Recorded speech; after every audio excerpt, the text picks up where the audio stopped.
que já está acabando, que pelo menos eu julgo ser a parte mais chata do inglês, que é essa parte da gramática. Já está acabando essa parte. Eu acho que a gente só tem mais uma ou duas aulas da gramática e depois a gente vai começar a focar em conteúdos de vocabulário e uma gramática diferenciada, sem ser essa parte de tempos verbais, mas sem aquela parte de quantificadores, adjetivos, advérbios, conjunções, que o vestibular gosta bastante, né? O vestibular da Unesp é o vestibular que gosta muito dessa parte de conjunções, né? É uma prova que, pelo menos, todo ano tem duas questões, né? Deles darem um texto, pedirem para você falar a função dessa conjunção, e daí vai. Então, acho que é uma aula super importante para a gente ter, para vocês que vão fazer o vestibular da Unesp. Além disso, nas próximas aulas, além do conteúdo que eu estarei trazendo, né, seja dessas partes de tempos verbais, como essas outras partes que os vestibulares gostam de cobrar, porque essa parte de tempo verbal, eu não sei se eu já falei para vocês, mas não é uma coisa que o vestibular costuma cobrar. É importante vocês saberem, para vocês conseguirem compreender o texto, né, que os textos eles têm diferentes formas de escrita, às vezes é um texto que está escrito com orações no futuro, no passado, no presente, e daí depende da sua interpretação. Mas não é um conteúdo tão frequente de questões do vestibular. A partir daqui a algumas semanas, a gente vai começar a ver questões específicas de vestibular junto ao conteúdo, né, que são coerentes ao conteúdo. Na aula de hoje, eu vou dar essa aula de Present Perfect Simple e Present Perfect Continuous, e depois a gente vai comentar um pouco sobre a prova do Enem de 2020, né? Eu vou tentar trazer, a partir das próximas aulas, a explicação da gramática, e quando não for um tema que não tenha muito exercício, eu vou sempre trazer 5 questões de vestibular. Então, pela minha programação, a próxima aula eu vou trazer questões da FUVEST, depois da Unicamp, depois da Unesp. E se alguém aqui não for prestar nenhuma dessas, me manda uma mensagem depois, que eu posso procurar questões da Estadual do Ceará, da Federal de Curitiba, da Federal do Paraná, de Estadual de Londrina, e por assim vai. É só vocês me darem um toque, que daí eu procuro para vocês, e a gente consegue trabalhar essas questões em aula. Beleza, gente? Mas é isso, bom retorno, desejo para vocês um ótimo começo de semestre, e que... Desculpa.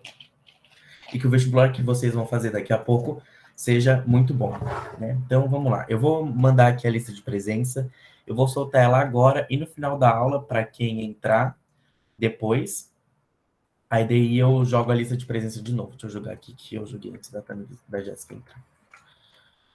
Aí no final da aula eu jogo de novo, para quem esqueceu de botar agora, ou para quem vai chegando, e depois eu vou postar ela de novo no Classroom para vocês, caso vocês, quem está vendo a aula, quem vai ver a aula gravada, ou caso vocês esqueçam mesmo de preencher agora em sala. Beleza, gente? Então vamos começar. Se vocês forem falar alguma coisa, vocês mandarem no chat ou não ver, é porque eu estou apresentando a tela, então acaba que às vezes eu não consigo ver o que vocês estão mandando no chat. Beleza, gente? Então, hoje a gente vai falar do Present Perfect Simple e do Present Perfect Continuous. Não fui eu que dei essa parte de Present Simple e Present Continuous para vocês, mas a gente vai ter um pouco aqui dessas duas partes nessa matéria. O Present Perfect Simple e o Present Perfect Continuous, eles são tempos verbais que acabam confundindo muito as pessoas quando vão estudar. Porque a gente tem uma mistura aqui nesses dois tempos verbais de passado e presente.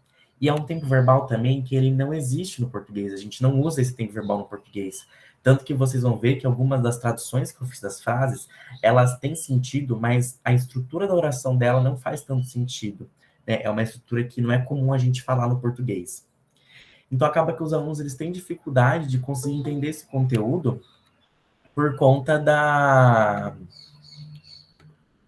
de não existir no português, no nosso português, essa estrutura verbal.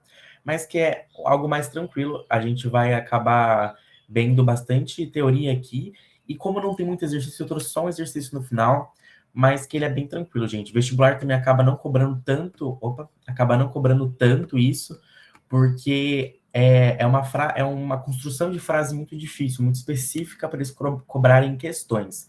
Mas que uma vez ou outra pode acabar aparecendo num texto, então se vocês souberem como que ela é estruturada, o sentido que ela vai trazer para o texto, às vezes você consegue interpretar até melhor o texto que o vestibular está te dando. Bom, então vamos começar.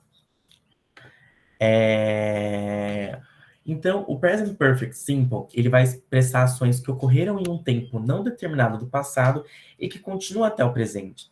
Então, o que a gente vai estar vendo aqui no Present Perfect Simple?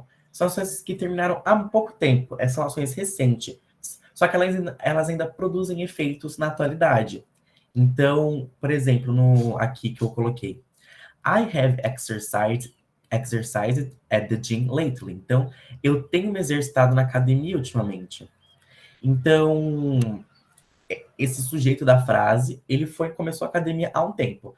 Não está determinado na frase, a gente não está tendo nenhuma marcação de tempo. Então, no dia 8 de agosto, esse sujeito começou a ir na academia. A gente não tem nada datado. Então, só que até hoje ele está indo na academia, até hoje ele está fazendo os exercícios, ele está cumprindo a rotina dele de exercícios. Então, a gente vai ter aqui o uso de verbos no passado, que daí a gente tem aqui o final ed, que foi o que eu passei para vocês quando a gente estava falando de simple present, de past simple. Então a gente tem esse que é um verbo regular com o ed no final, e esse complemento da frase junto com esse advérbio de tempo, o at the gym lately, traz essa questão de que ainda está acontecendo na atualidade. Então, voltando, são ações que aconteceram no tempo passado, em um tempo não determinado, e que ainda estão acontecendo. Às vezes, essas ações já podem ter terminado, mas elas ainda reproduzem efeito na atualidade. Nos exemplos que eu vou acabar botando aqui para vocês, quando a gente for ver as partes das negativas, a gente vai ter isso, que foi uma ação que já terminou, mas que ela ainda repercute um efeito no contexto que está acontecendo a frase. Beleza? Então, mas é isso, gente. É algo bem tranquilo, é só lembrar. Algo que não está determinado por tempo, mas que já aconteceu, ou ainda está ou está terminando, mas que ainda produz efeito na atualidade. Beleza? Present Perfect Continuous. O Present Perfect Continuous, ele vai expressar ações contínuas desde o passado até o presente. Aí você pensa, mas não é quase a mesma coisa? Não é. Por quê? Essas ações contínuas são ações que estavam ocorrendo no passado, ocorrendo de maneira... todo dia estava acontecendo.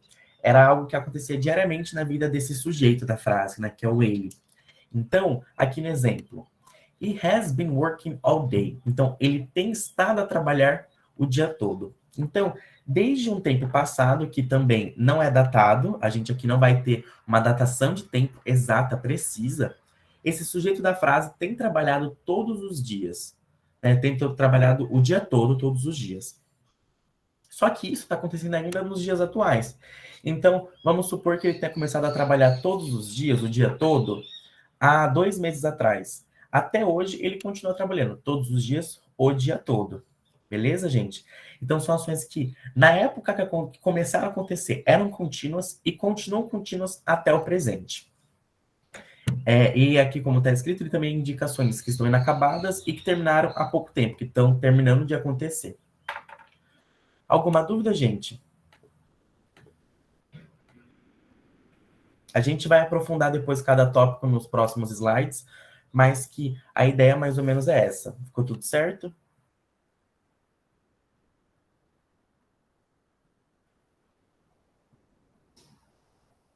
Beleza, então. Vou passar aqui para o próximo slide.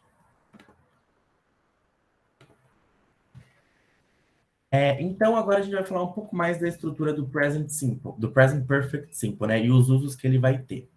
Então, como acabei de falar, são ações que ocorreram em um tempo não determinado no passado e que continuam até o presente. Para a gente conseguir formar essa frase do Present Perfect Simple, a gente tem que seguir essa estrutura que eu botei aqui no tópico 1. Então, a gente vai ter que ter o sujeito, né, no começo da frase, ou se, por exemplo, for uma frase interrogativa, o verbo auxiliar to have no começo, mas que a gente vê isso mais para frente. Mas numa frase afirmativa normal, a gente vai ter o sujeito no começo da frase, depois a gente vai ter o acompanhamento do verbo to have, o verbo auxiliar to have, né, que daí ele varia. Quando é I, you, we e they, a gente usa have. Quando é he, she e it, a gente usa has. Aí depende. Eu botei até aqui no tópico 4 para vocês se atentarem, porque isso é muito importante vocês saberem, porque é a parte de concordância que a gente vai ter na frase. E aqui que é uma coisa importante de vocês lembrarem, o particípio passado do verbo principal, que é o que confunde, porque se a gente está falando de um tempo do presente, como que a gente vai falar de um particípio passado? E aquilo que eu falei no começo da aula. Esse é um tempo verbal que vai trazer questões do passado que ainda reverberam no presente. Então, o particípio passado é daquilo que eu falei, daquela tabelinha que tem os verbos regulares e irregulares. O particípio passado é a terceira tabela lá que tem dos verbos irregulares. Então, do eat, quando a gente vai falar do eat no particípio passado, ele vira eaten. E por assim vai, todas aquelas tabelas. Ou a gente usa o verbo com o passado simples mesmo, né? Com o ed no final, como a gente viu aqui, né? Exercise, né? E aqui no simple, no present continuo, a gente vai ver também que a gente continua vendo isso do particípio passado. O particípio passado, aqui nessa estrutura, ela vai ser o principal que vai moldar, que vai fazer com que o present perfect simple seja o present perfect simple. E, além de tudo, a gente ainda pode ter o acréscimo de um advérbio de tempo. Os advérbios de tempo, eles são para marcar essa presença, né? O quanto tempo já está acontecendo, o tempo mesmo, né? Advérbio de tempo. Então, eu botei alguns exemplos aqui dos advérbios de tempo que mais aparecem em frases, né? Então, ever, que é já, alguma vez, recently, que é recentemente, just, que é agora há pouco, agora mesmo, nesse instante, o never, que é nunca, o always, que é sempre, e o already, que é já. Mas o mais importante acho que você tem que pegar de tudo isso é a forma de estruturar a frase, né? Então, sujeito, verbo to have, que daí varia se é have ou has, o particípio do verbo principal no passado, e, se precisar, o acréscimo do advérbio de tempo, né? Que também ele não é obrigatório, ele aparece dependendo da frase, né? Dependendo do que o sujeito quer dizer com a frase. Então, aqui no exemplo, I have read a lot of Iris Figueiredo's book lately. A formação, né, do present perfect simple ela é vista aqui. O I, que é o sujeito, o have, presente simples do verbo auxiliar to have, read, o particípio passado do verbo. Nossa, gente, é do verbo have aqui, não sei porque que foi exercise. Do verbo read. Do verbo read, porque o read, ele é um verbo que, apesar de ser irregular, a forma de escrever dele não tem mudança, a gente só muda a pronúncia. Então, apesar de no presente falar, oh, I read that book. No passado, a gente fala, I read that book, né? É a mesma pronúncia de vermelho, I read that book. Mas a escrita é a mesma. A lot of Iris Figueiredo's book, que daí é o complemento da frase, e o lately, que daí é o complemento, o advérbio de tempo, que traz o sentido de ultimamente. Essa é a estrutura que vocês vão ver. Sempre que vocês verem uma frase que tem essa estrutura, que vocês têm uma analisada e falam, ah, beleza, aqui tem o have, aqui a gente tem o participio no passado, e é uma ação que aconteceu no passado, que começou no passado e está até hoje. Vocês podem falar, ah, é present perfect simple. Bom, ficou alguma dúvida, gente, em relação à estrutura da frase, ou tá tudo certo?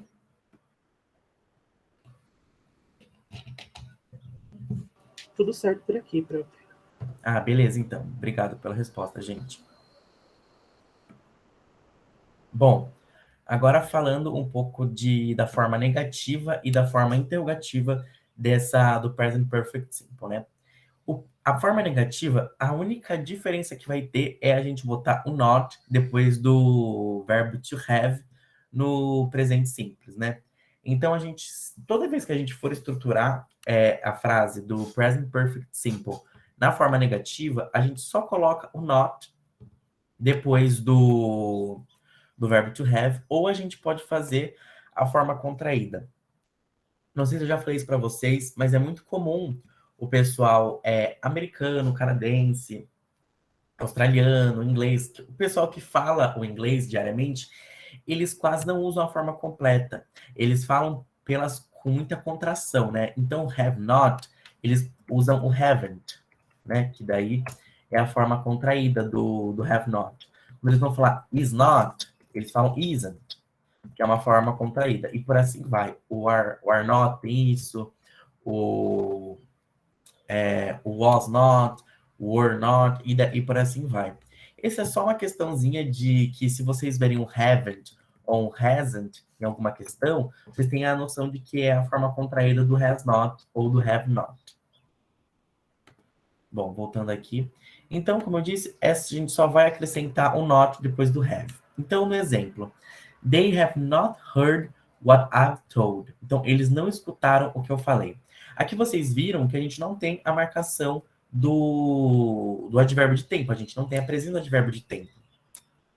E aqui é aquilo que eu falei, de uma coisa que aconteceu e que reverbera até hoje. Então, esse sujeito da frase está falando que eles não escutaram o que eu falei. Então, foi uma coisa que já aconteceu. Esse sujeito já falou, só que a resposta deles, do eles aqui, ainda não foi feita. Então, é uma ação que ainda está tendo aparição na atualidade, no presente. A forma interrogativa, por sua vez, a gente vai trazer o verbo auxiliar to have no simple present no começo da frase. É que nem quando a gente fala do verbo to be, quando a gente vai fazer pergunta, a gente traz o verbo to be no começo. Então, are you, taranã, taranã, is he, taranã, taranã, e por assim vai. Aqui a gente vai trazer o verbo to have no começo. Então, no exemplo aqui, have they visited Brazil 2 times? Eles visitaram o Brasil 2 vezes? A gente vê que a presença do have no simple present e o verbo no particípio do passado. O visited é um verbo regular. Portanto, ele não vai ter aquela troca na estrutura de escrita dele, como tem o it, como tem o go, como tem o be, né? Que daí eles variam bastante. A gente só acrescenta o ed no final. Beleza. É isso, gente. Ele é bem tranquilinho essa parte. Eu acho que o mais difícil que eu vou falar hoje vai ser a parte do Present Perfect Continuous, mas de resto, essa primeira parte, ela é mais simples. Vocês têm alguma dúvida?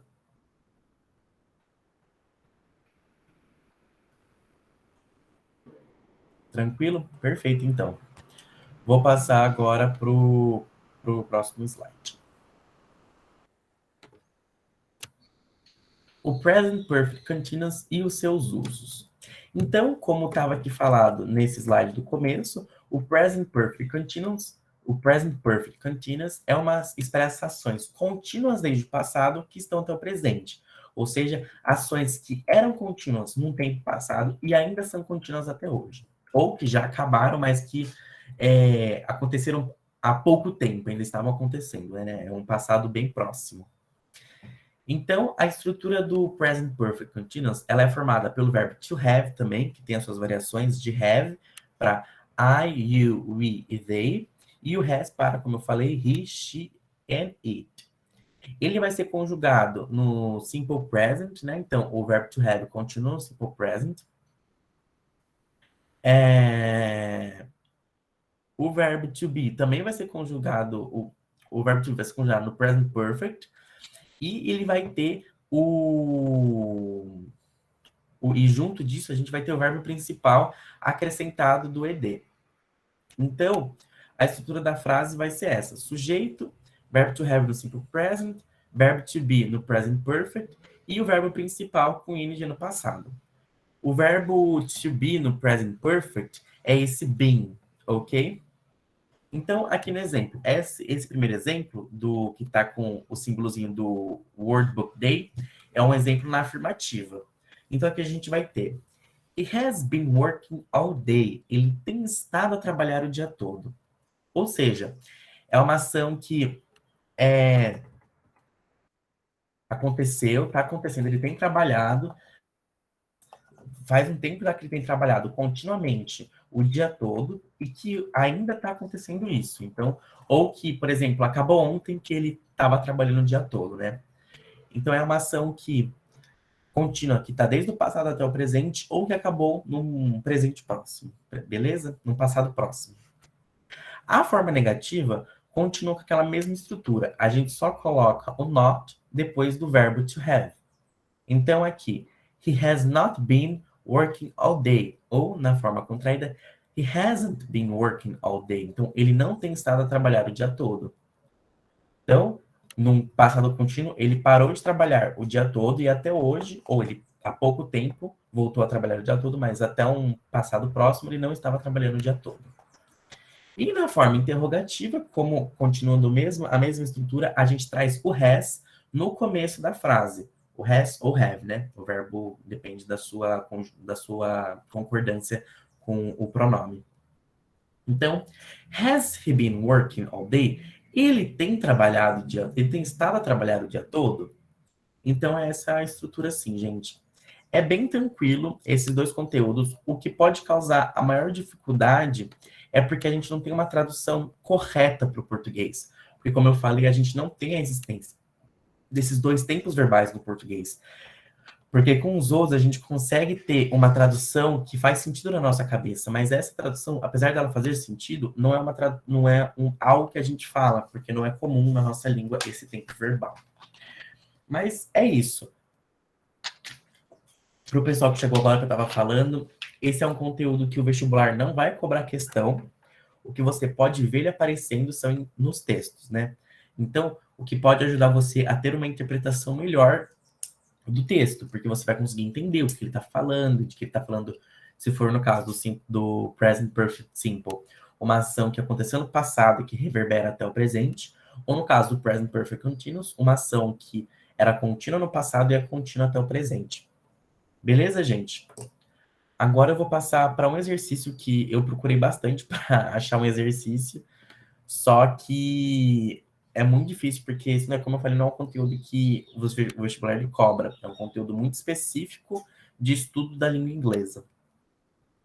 Então vamos lá. Vocês estão conseguindo ver desse jeito ou vocês preferem que eu deixe no modo de apresentação? Prof, eu acho que o modo de apresentação é melhor. Eu consigo enxergar mais. Ah, beleza, então. Deixa eu botar aqui. Bom, então a questão 1. Qual das frases não está no Present Perfect Continuous? Então vamos ler as frases. I have been working much lately. Eu tenho trabalhado muito ultimamente. Eu tenho estado a trabalhar muito ultimamente.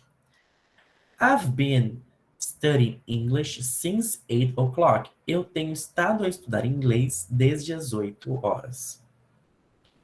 Have you been looking for a new job? Você tem estado a procurar por um novo emprego? It's been raining all day. Tem estado a chover o dia todo. She has studied Spanish for 5 years. Ela tem estudado espanhol por 5 anos. Qual dessas frases, de acordo com a estrutura que a gente aprendeu de montar o Present Perfect Continuous, não está no Present Perfect Continuous? Qual vocês acham que vocês marcariam? Prof, eu tô bem em dúvida, mas eu acho que eu ia na D, porque é a única que não tem um have. Vou bem nesse chute mesmo. Beleza. Alguém mais tem alguma opinião sobre essa?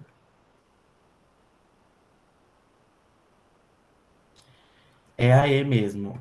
A D não é porque, apesar de não ter o have, a gente tem o que marca o present continuous, o continuous, é o verbo no ing.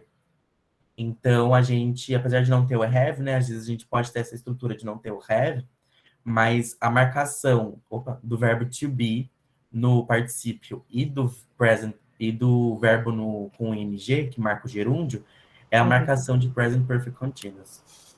Entendi, prof. E essa frase, she has studied, ou seja, tipo, tá só no passado. Não é um passado contínuo, sabe? Isso que eu tô confuso. Exato. Desculpa, gente. Exatamente. É um passado. Então ela nem entra nessa parte do present perfect continuous. Entendi, prof. Mas esse has, she has, essa frase tá errada no geral, né? Ela tá mal construída. Errada eu acho que ela não estaria, mas ela tá mal construída. Entendi. Obrigado, prof. Nada, que isso. Mas é isso, gente, porque eu tive que caçar muito um exercício que tivesse algum site que tivesse exercício ou que tivesse exercício que faziam sentido da gente trabalhar. Porque não é não é um conteúdo que o vestibular ele cobra. Bom, é isso da aula. Vocês têm alguma dúvida em relação ao conteúdo?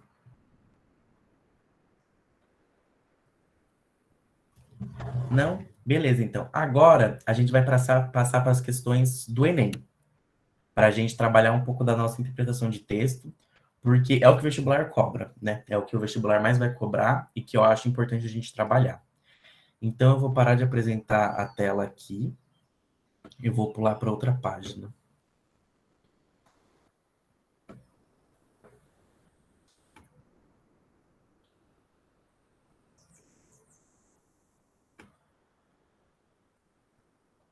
Vocês estão vendo aqui a tela, gente? Sim? Perfeito, então.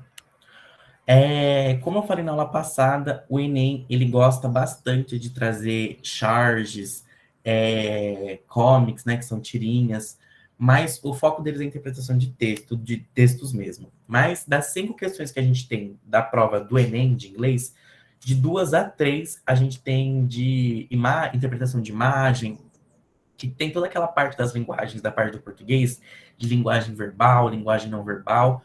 O pessoal que monta a prova do Enem também bota bastante isso na prova de inglês, né? Porque eles é muito importante, eles julgam importante, é importante mesmo a gente ter essa interpretação não só do texto, mas também de uma imagem. O que uma imagem quer dizer? E o que ela está querendo, que crítica que ela está trazendo para a gente, né? As questões do Enem, elas trazem muitas críticas sociais. Eu acho que essa foi uma das provas que eu vi que mais trouxe críticas sociais, principalmente de culturais mesmo, que a gente tem, de preconceito que as pessoas têm com certas, que nem nessa questão 2 que fala dos costumes de cada etnia e tal. A gente já teve provas do Enem, como a que a gente trabalhou na aula passada, que fazia críticas em relação ao uso excessivo de tecnologias, até que uma criança ela não sabia como ligar um livro e tal.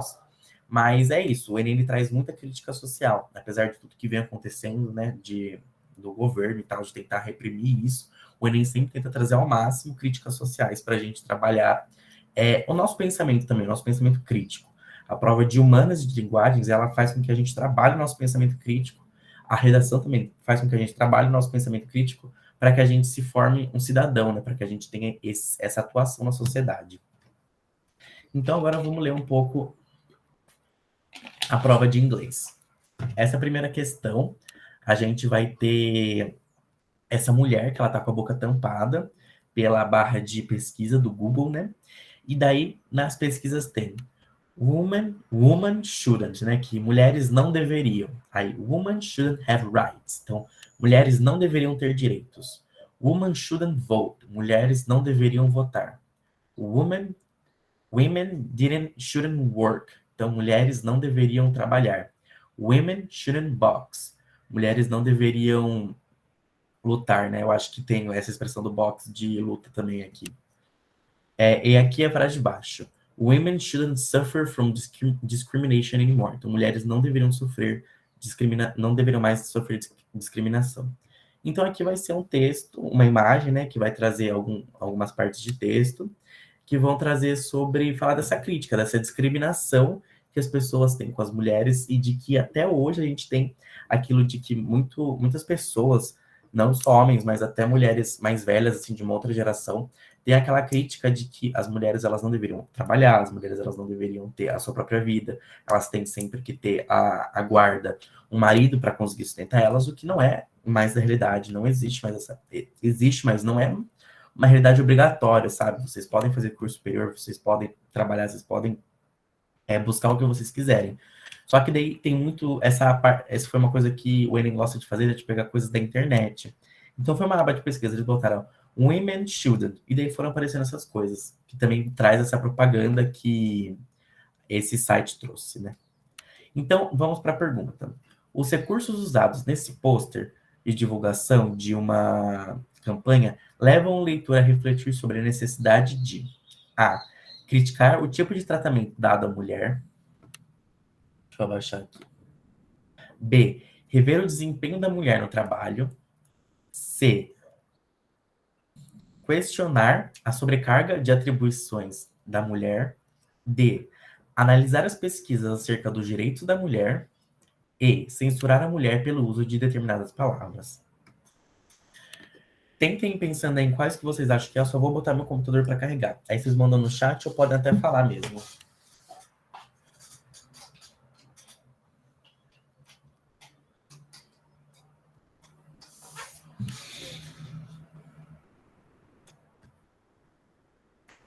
Deixa eu aumentar aqui para vocês, que eu acho que tá pequeno, né? Pronto. Melhorou para ver? Sim, sim, prof. Ah, beleza.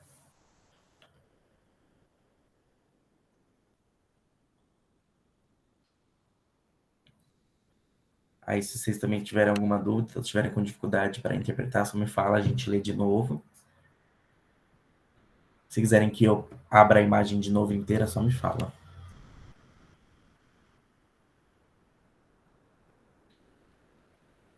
Ali. Alguém mais está com entre dúvida entre alguma outra, além do Mabu que falou da A e da D? Entre A e C. Mais alguém?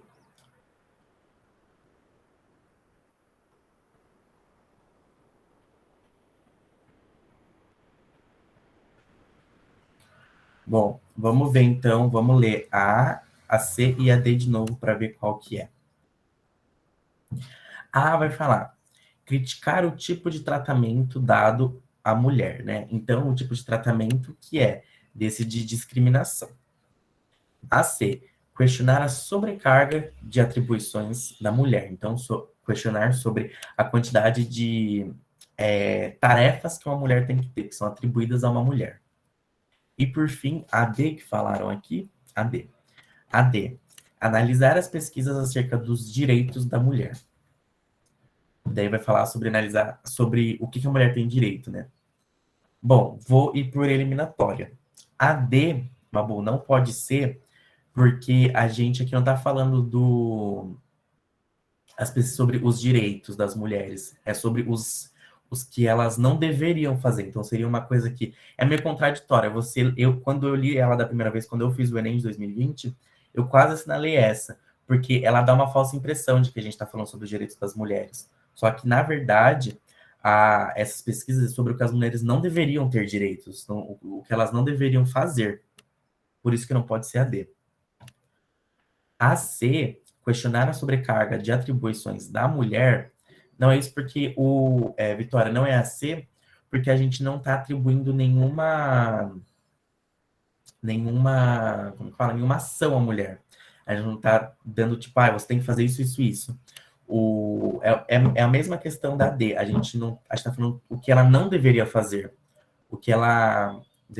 Porque pelo contexto da imagem que a gente está querendo dizer é que as mulheres elas não deveriam ter nenhum direito, ficar só em casa, cuidando das crianças, fazendo as coisas de casa.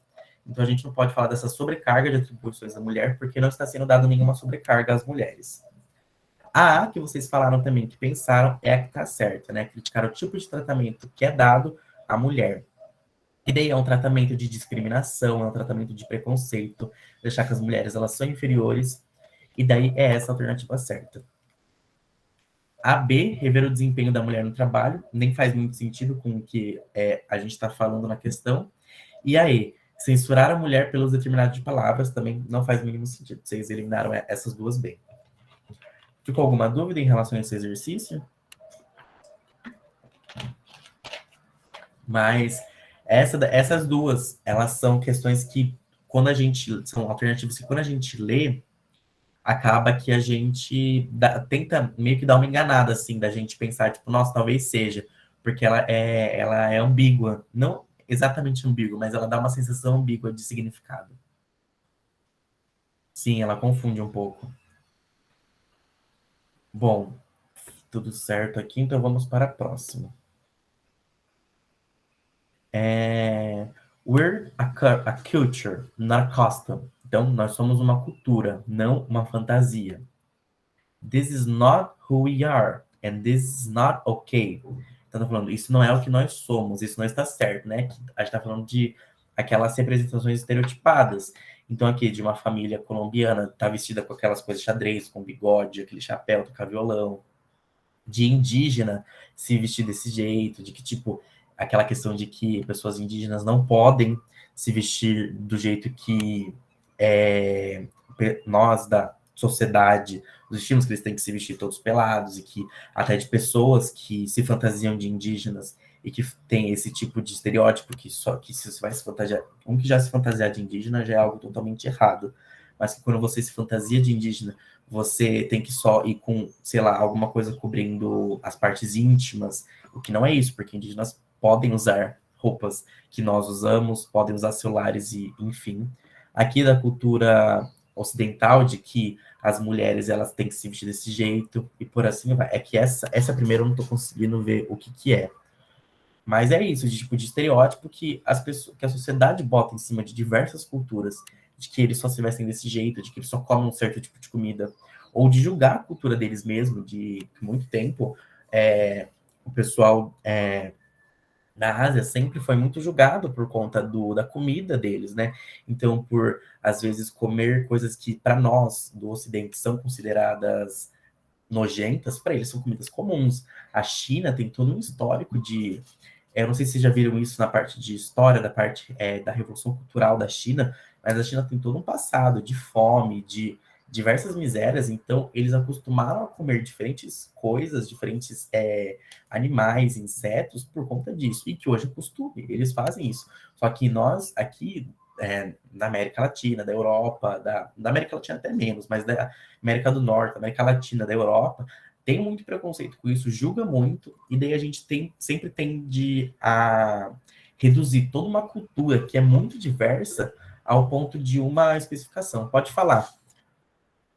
Ah, não, professor, eu queria mesmo ressaltar essa ideia de que é muito. Que é uma questão muito ocidental, sabe? É tipo Exatamente. assim, fala qual o problema que existe no Ocidente. Que, por exemplo, eu acho que uma coisa que eu acho muito maluca a gente está fazendo essa prova, é só uma crítica, inclusive, eu não sei se está muito tempo do tema. A gente está fazendo uma prova em inglês, de uma língua que não é a nossa, de uma língua ocidental, e dita pelos maiores, sabe? Então, tipo, Uhum. as pessoas estão me qualificando, estão dizendo quem eu sou perante a sociedade, baseado em uma prova com uma língua que não é a minha, que não me caracteriza, que não caracteriza o meu povo, e isso e aí e quando o meu povo é representado para as pessoas que falam essa língua, nascendo falando essa língua, somos banalizados. Se eles Exatamente. imaginam um brasileiro ou um maloqueiro ou um índio. E índio é uma ofensa, inclusive, né? A palavra índio, indígena. Mas, enfim, eu só queria ressaltar isso, sabe? Que eu acho que inglês é importante, é óbvio, mas é triste ao mesmo tempo, como a nossa língua em si é desvalorizada e a nossa cultura também, eu ter que ser avaliado por uma língua que não é a minha e que não me diz nada sobre quem eu sou, sabe? Exatamente. Não, tá certíssimo. É aquilo de que, tipo, uma coisa que eu sempre critico muito. Eu já critico todo o vestibular, porque já é uma prova totalmente injusta. Mas o que eu critico mais ainda é vocês terem que ser avaliados. A parte de outras matérias eu não vou nem comentar, mas por línguas que vocês não são obrigados a saber. Claro, inglês e espanhol. A gente tem todo aquele negócio, mercado de trabalho, globalização, mas tem gente que não teve as mesmas condições do resto do pessoal que está prestando vestibular de ter aula de inglês, de conhecer a língua, e é aquilo que você falou, a gente é obrigado a deitar para essa língua para conseguir passar. Não, você está certíssimo, assim, é uma coisa que... E é engraçado que a gente está... A prova de inglês traz isso, uma prova que não é da nossa língua, traz um negócio de estereotipação de uma língua que é uma língua dominante, que a gente é obrigado a aprender para conseguir se encaixar na sociedade. Mas é exatamente isso que você falou. Mas Entendi, é prof. uma coisa horrível de pensar, porque. E é muito isso, tipo, todas, principalmente cultura colonizadora, a gente tem todo esse negócio de eles imporem a cultura deles pra gente e sempre ter aquela visão da gente que é de país subdesenvolvido, de uma questão de que a gente tem só dois tipos de, de forma, né? Então, o pessoal que é latino, eles sempre vão só falar só espanhol e vão se vestir daquele jeito que aqui está representado, de mexicano. Para eles são isso. Para brasileiro, como você falou, ou é indígena ou é maloqueiro. E por assim vai. E essas são as representações que eles sempre impõem para a gente. Mas é um saco pensar nisso, de que a gente tem que seguir esse padrão para conseguir fazer o mínimo numa prova para conseguir passar. Mas é a vida, né, prof? Querendo ou não, não é o meio que se habita a gente, é a gente que se habita ao meio, né? Então, ou a Exatamente. gente se acostuma ou a gente não vai ter o que fazer. Mas enfim, prof, obrigado pela palavra e é isso. Que isso. Sempre que vocês tiverem vontade de falar, gente, fiquem abertos a falar. Aqui é um espaço para a gente sempre discutir, trazer novas ideias. Mas então, voltando aqui. Além da questão agora, nesse pôster de divulgação de uma campanha que aborda a diversidade e a inclusão, a interação dos elementos verbais e não verbais faz referência ao ato de A. Estereotipar povos de certas culturas. B. Discriminar hábitos de grupos minoritários. C. Banir imigrantes de determinadas origens. D. Julgar padrões de beleza de diversas etnias. E E. Desvalorizar costumes de algumas sociedades. Qual alternativa vocês acham que é?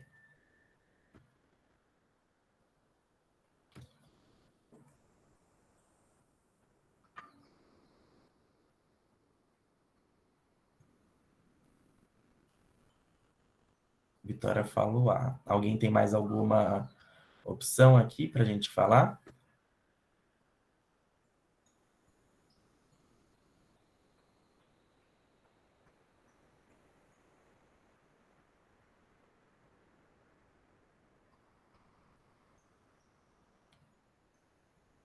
A mesmo? Vocês estão certos, é a mesmo, gente. Estereotipar povos e certas culturas. Acho que essa é uma questão, é aquela questão de que vocês não podem errar do Enem, sabe? Por conta do TRI.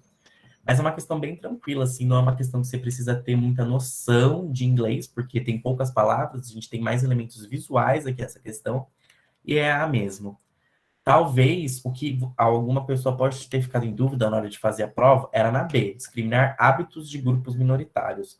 Mas que aqui é que você lê, você tem aquela questão, tipo, pessoas discriminam, então pode ser essa, mas não. A gente sempre tem que estar atento ao que a imagem e o texto estão falando, não o que a gente exatamente acha que é. Então, discriminar hábitos de grupos minoritários é algo que acontece, mas não é o que a imagem está trazendo.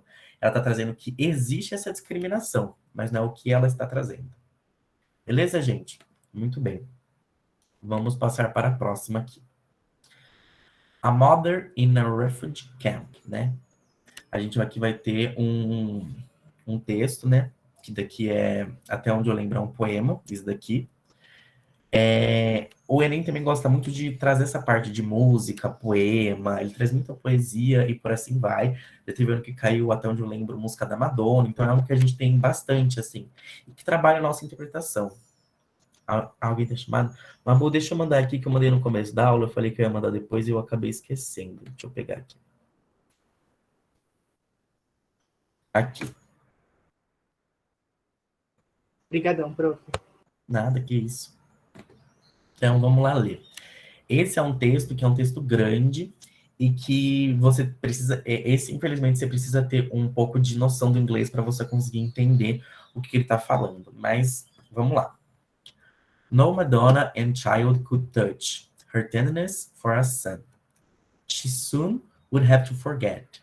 The air was heavy with odors of diarrhea, and unwashed children with washed-out ribs and dried-up bottoms waddling in labored steps.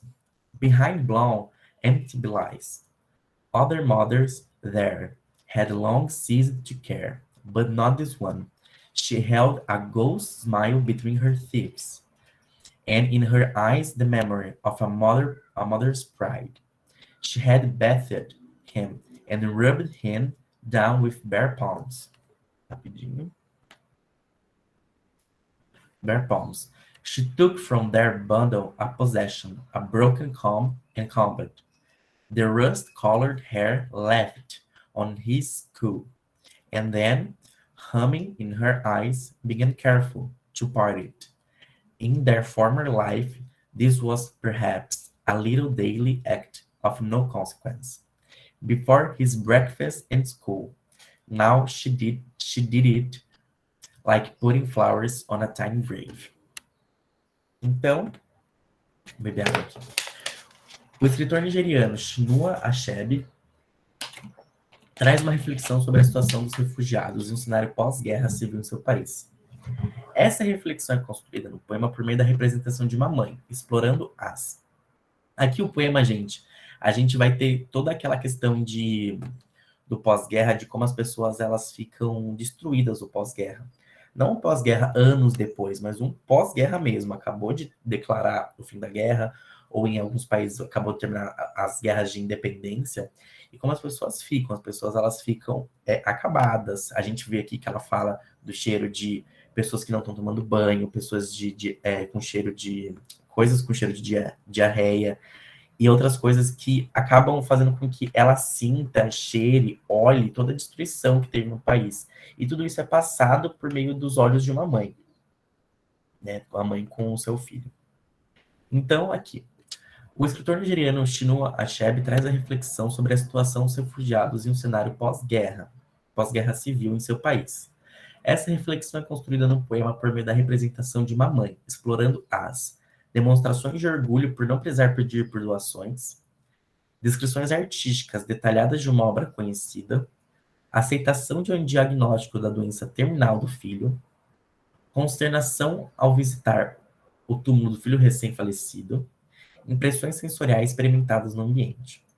Qual que vocês acham que é? Essa, gente, é uma questão bem difícil. Eu acho que foi uma das questões do Enem que eu já estudei, que foi uma das questões mais difíceis, porque não é um texto fácil de ler. É um texto que, apesar da questão falar, que fala sobre reflexão sobre refugiados, de um cenário pós-guerra, ter todas aquelas coisas de estar falando do texto, é um texto que você precisa ter um conhecimento do inglês para você conseguir desenvolver, certo, assim, uma interpretação do texto.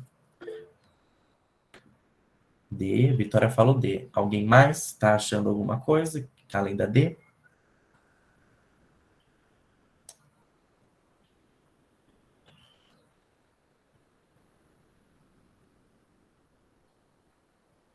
Beleza, a Vitória falou que é D ou E. Alguém tem mais alguma opinião sobre essa, gente?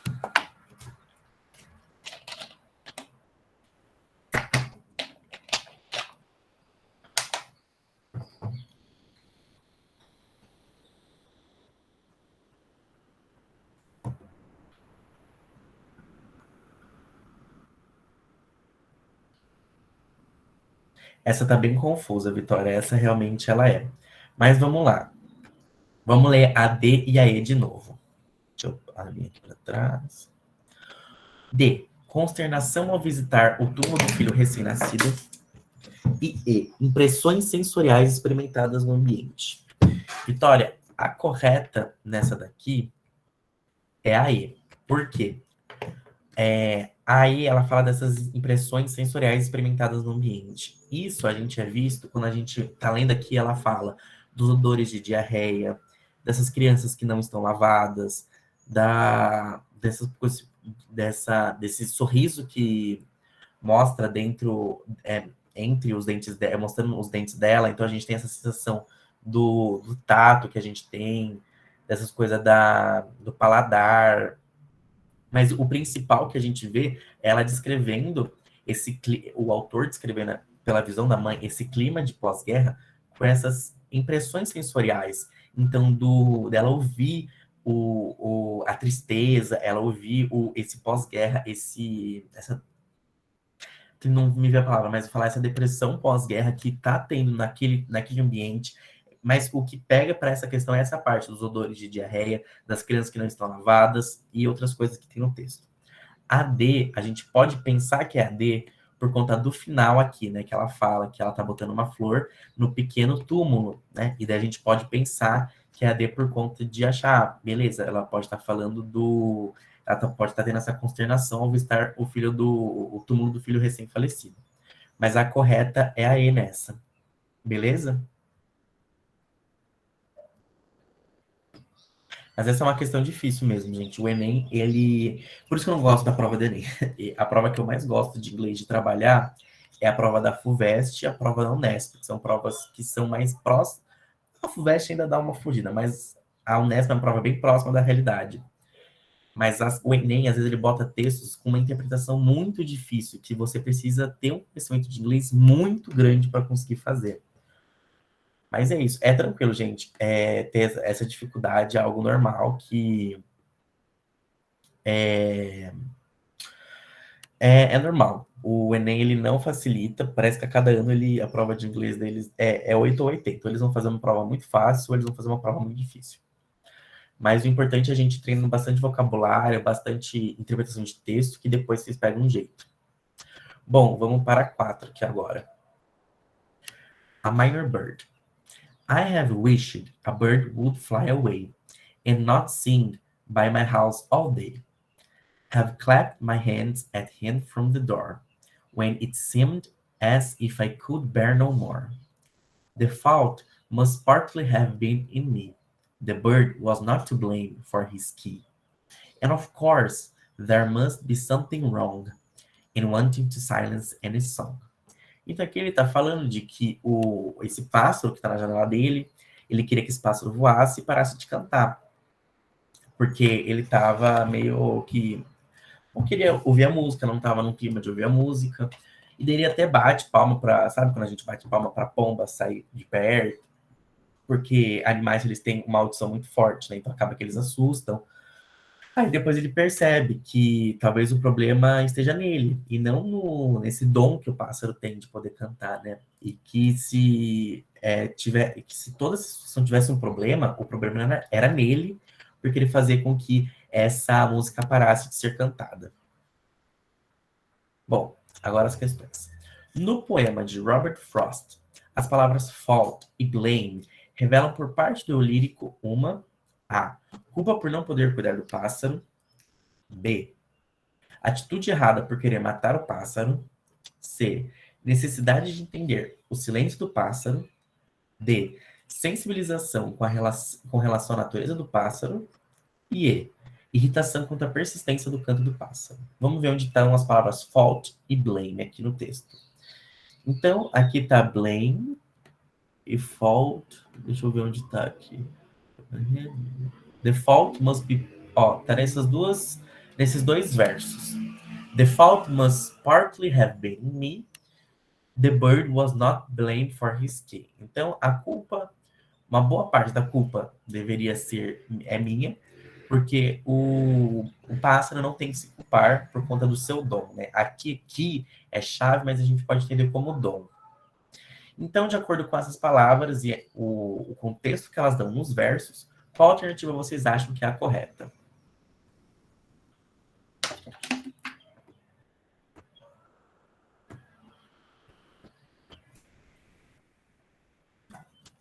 A Vitória falou D. Alguém tem mais alguma alternativa aqui que pode achar que é?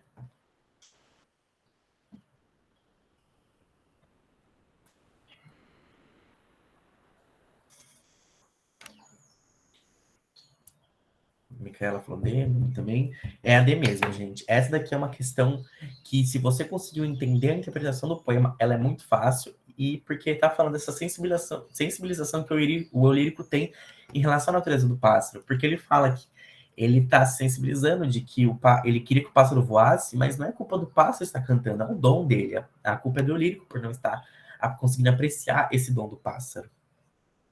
Mas é isso, gente. Muito bem, vocês conseguiram acertar.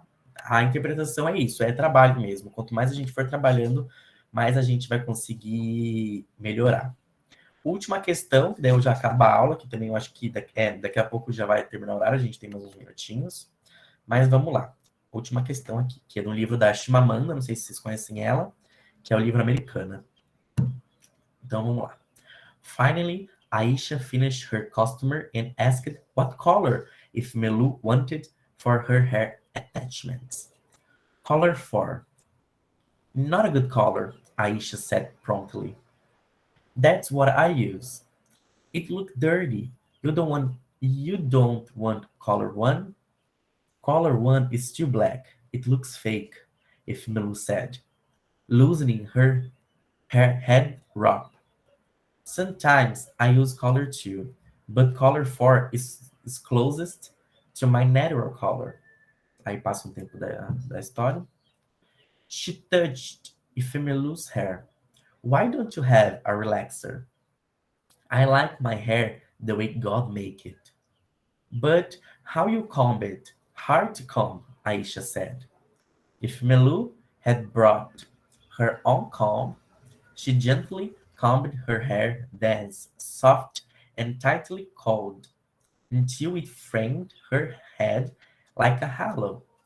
It's not hard to comb if you moisturize it properly, she said, splitting into a coaching tone of the proselytizer that she used whenever she was trying to convince other Black women about the merits of wearing their natural hair. Aisha started. She clearly could not understand why anybody would choose to suffer through combing natural hair instead of simply relax it. She sectioned out Ifemelu's hair, plucked a little attachment from the pile on the table and began deftly to twist. Então aqui a gente vai ter essas duas personagens, né? A Aisha e a Efemelu. A Aisha, pelo contexto, nunca li Americana, mas pelo contexto, é a cabeleireira que tá... Uma pena que em português não é tão fácil assim. Interpretação de poema em português é difícil, gente. Eu faço letras também, e é uma coisa bem difícil para quem está na faculdade. Quando eu estava no ensino médio, era uma coisa bem complicada. Mas é que os poemas em inglês eles são poemas mais, não tranquilos, porque é que a gente não analisa do jeito que as provas de português pedem para a gente analisar. Mas, enfim, voltando aqui. Desculpa por não ter visto antes, Vitória. A Efemelu, ela fala que ela quer uma certa coloração no cabelo dela, que é a mais próxima do natural, mas que... e a cabeleireira fala, não, por que você não pega a cor 4, é uma cor mais bonita? Só que daí a Efemelu fala, tipo, não, a cor 4 ela é muito escura, não vai ficar muito distante da minha cor natural, da cor do cabelo natural dela. Aí, beleza, aí passa esse tempo. Aí, a Aisha, que é a cabeleireira, toca no cabelo da Efemelu e fala, tipo, nossa, por que você não tem relaxante, né? Que eu acho, gente, eu não entendo disso, mas eu acho que é para deixar o cabelo mais liso ou mais fácil de mexer, né? Até onde eu sei, eu acho que o cabelo dela é um cabelo cacheado, dessa Efemelu. Eu nunca li o livro. E daí ela fala, tipo, porque eu gosto do jeito que Deus fez meu cabelo. Daí ela fala, tipo, mas como que você penteia? Deve ser difícil pentear. A Efemelu sempre leva um pente na bolsa e daí começou a pentear e mostrar como é fácil de mexer. E daí ela fala que ela sempre tem isso porque ela tenta convencer as outras mulheres negras que o cabelo natural delas é um cabelo bom também. Não é um cabelo que precisa de um monte de produto para ficar mexível. É um cabelo que dá para você fazer muita coisa. É um cabelo bonito, é um cabelo natural. Você não precisa ficar moldando o seu cabelo à base do que a sociedade quer que você molde. Ao invés de como a Aisha achou que ela tinha que fazer, de botar esse relaxante para melhorar o cabelo dela. Então, beleza. A passagem do romance da escritora nigeriana, né, a Chimamanda Adichie, traz um diálogo entre duas mulheres negras, a cabeleireira Alicia e a cliente, Efemelu. O posicionamento da cliente é sustentado por argumentos que A. Reforçam um padrão de beleza, B. Retratam um conflito de gerações, C. Revelam uma atitude de resistência, D. Demonstram uma postura de imaturidade e E. Evidenciam uma mudança de comportamento. Qual que vocês acham que é, gente? Vitória falou C. Alguém tem mais alguma opinião? Babu também falou C. Mais alguém? Tem alguma opinião sobre as outras alternativas?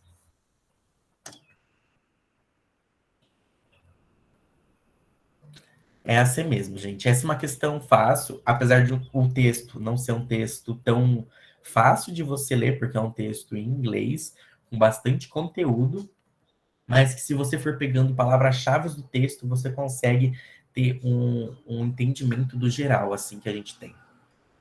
Mas é isso, gente. É assim mesmo, vocês acertaram. Parabéns.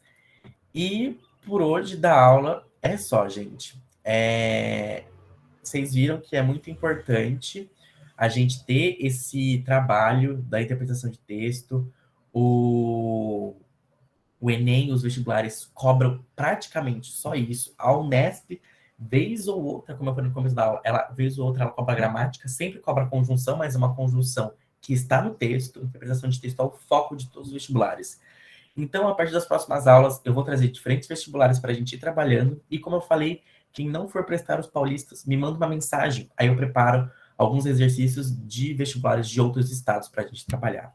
Beleza, gente? Muito obrigado pela aula de hoje. Fiquem à vontade para tirar qualquer dúvida comigo. E quem não tiver, até daqui 15 dias. Beijo, gente. Tchau, prof. Obrigadão pela aula, hein? Tchau. Até daqui 15 dias. Até daqui 15 dias.